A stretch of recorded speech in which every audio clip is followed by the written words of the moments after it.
മക്കാ മുശ്രിക്കീങ്ങൾ അവരുടെ ദൈവങ്ങളെ വിളിച്ച് ആരാധിക്കുന്നു, പ്രാർത്ഥിക്കുന്നു.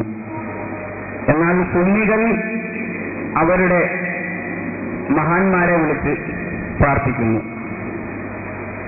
അദ്ദുആഉ ഹുവൽ ഇബാദ, ദുആ ആണ് ഇബാദത്ത് എന്ന് നബി സല്ലല്ലാഹു അലൈഹി വസല്ലം നമ്മെ പഠിപ്പിച്ചിരിക്കുകയാണ്. അപ്പോൾ ഈ കാണിക്കുന്നത് തനിച്ച ശിർക്കല്ലേ? മക്കാ മുശ്രിക്കുകൾ അവരുടെ ലാലയെയും ഉസ്സയെയും അവർ ആരാധിക്കുന്ന ദൈവങ്ങളെയും ഒക്കെ വിളിക്കുന്നതും ആരാധിക്കുന്നതും പോലെയല്ലേ സുന്നികളായ ആളുകൾ മഹാരഥന്മാരെ വിളിച്ചുകൊണ്ട് യാ ശൈഖ് മുഹീദ്ദീൻ അബ്ദുൽ ഖാദിർ ജീലാനി അതുപോലെയുള്ള മഹാരഥന്മാരെ വിളിച്ചുകൊണ്ട് ഇസ്തിഗാസ നടത്തുക എന്നത് അതും മറ്റു മതവിശ്വാസികൾ മക്കയിലെ മുശ്രിക്കുകളൊക്കെ അവരുടെ ആരാധ്യ വസ്തുക്കളെ വിളിക്കുന്നതിന് തുല്യമല്ലേ എന്നാണ് ചോദ്യം. ആ ലളിതമായ ചോദ്യത്തിന് അതിലും ലളിതമായ മറുപടി അങ്ങനെയല്ല. കാരണം മക്കാ മുശ്രിക്കുകൾ അവരുടെ ആരാധ്യ വസ്തുക്കളെ ആരാധിച്ചിരുന്നത്, ബഹുമാനിച്ചിരുന്നത്, ആദരിച്ചിരുന്നത്, വണങ്ങിയിരുന്നത് ആരാധനാ വീക്ഷണത്തോടുകൂടെയാണ്. അദ്ദേഹം ഒരു ഹദീസ് ഓതിയല്ലോ, അദ്ദുആഉൽ ഇബാദ. അദ്ദുആഉകൾ എല്ലാ ദുആയും ഇബാദത്താ. വിശുദ്ധ ഖുർആനിൽ 237ഓളം സ്ഥലങ്ങളിൽ 16ഓളം അർത്ഥങ്ങളിൽ ദുആ എന്ന വേർഡ് പ്രയോഗവൽക്കരിക്കുന്നുണ്ട്. അതിൽ ഒരർത്ഥമാണ് ഇബാദത്ത്. എല്ലാ ദുആഉം ഇബാദത്ത് അല്ല, എല്ലാവരെയും ഇബാദത്ത് അല്ല. ലാ തജഅലു ദുആ റസൂൽ.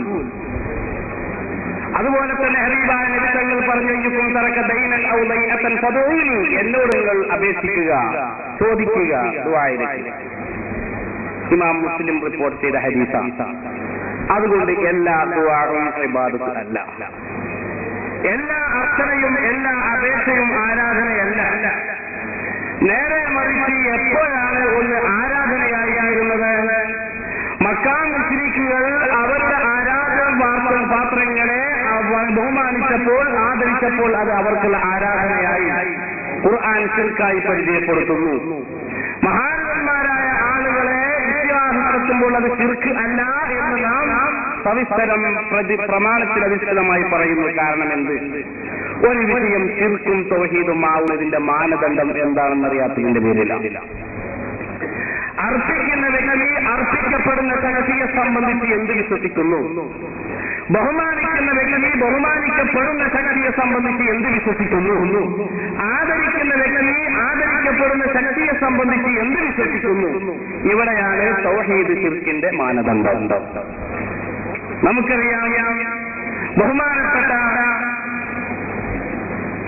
വിശുദ്ധ ഖുർആൻ നമ്മോട് പറഞ്ഞതായി കാണാം, പഠിപ്പിച്ചതായി കാണാം, ദുആ ഇറക്കാൻ പറഞ്ഞതായി കാണാം. റബ്ബനാ ലാ തുആഖിദ്നാ ഇൻ നസീനാ. പടച്ച തമ്പുരാനെ, ഞങ്ങളെ ഒരിക്കലും നീ പിടിച്ചു ശിക്ഷിക്കരുത് മറന്നുപോയതിന്റെ പേരിൽ എന്ന് നാം അല്ലാഹു ദുആ ഇറക്കുന്നു. അത് ഇബാദത്താണ്. എന്തുകൊണ്ട്? ഈ ദുആ ഇറക്കുന്ന വ്യക്തി അപേക്ഷിക്കപ്പെടുന്ന അല്ലാഹുവെ സംബന്ധിച്ച് ഇലാഹാണ് എന്ന് വിശ്വസിക്കുന്നതാണ് വിഷയം. രണ്ടാമതായി സൂറത്തുൽ കഹ്ഫിൽ കാണാം, ബഹുമാനപ്പെട്ട ഖദർ നബി അലൈഹിസ്സലാമിനോട് മൂസാ നബി അലൈഹിസ്സലാം ഓർമ്മപ്പെടുത്തിയതായി കാണാം. വലാ തുആഖിദ്നി ബിമാ നസീതു. പടച്ചവനെ, ഞങ്ങളെ പിടിച്ചു ശിക്ഷിക്കരുത്, ഞങ്ങൾ മറഞ്ഞ് പ്രവർത്തിച്ചു, എന്നെ പിടിച്ചു ശിക്ഷിക്കരുത്. ഖദർ അലൈഹിസ്സലാമിനോട് പറയുന്നത്, അല്ലയോ മഹാൻ, എന്നെ നിങ്ങൾ പിടിച്ചു ശിക്ഷിക്കരുത് മറന്നതിന്റെ പേരിൽ. രണ്ടപേക്ഷയും ഒരേ അർത്ഥത്തിലുള്ളത്. പക്ഷേ മൂസാ നബി ഖദർ അലൈഹിസ്സലാമിനോട് അപേക്ഷിക്കുമ്പോൾ അത് ആരാധനയല്ല.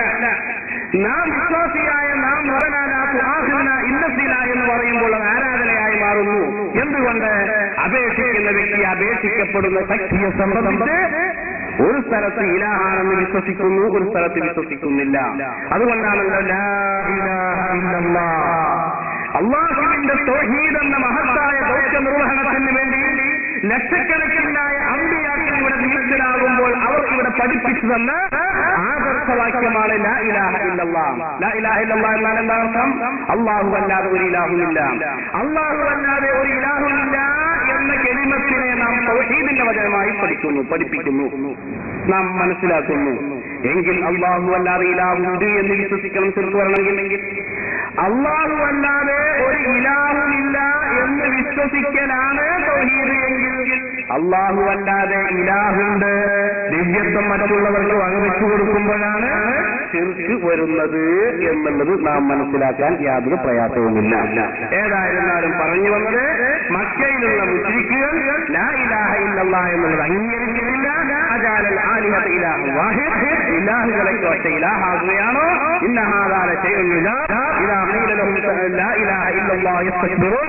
ലാ ഇലാഹ ഇല്ലല്ലാഹ് എന്ന് പറഞ്ഞാൽ അവർ അംഗീകരിച്ചിരുന്നില്ല, അവർ ലാ ഇലാഹ ഇല്ലല്ലാഹ് അംഗീകരിച്ചവരാണ്.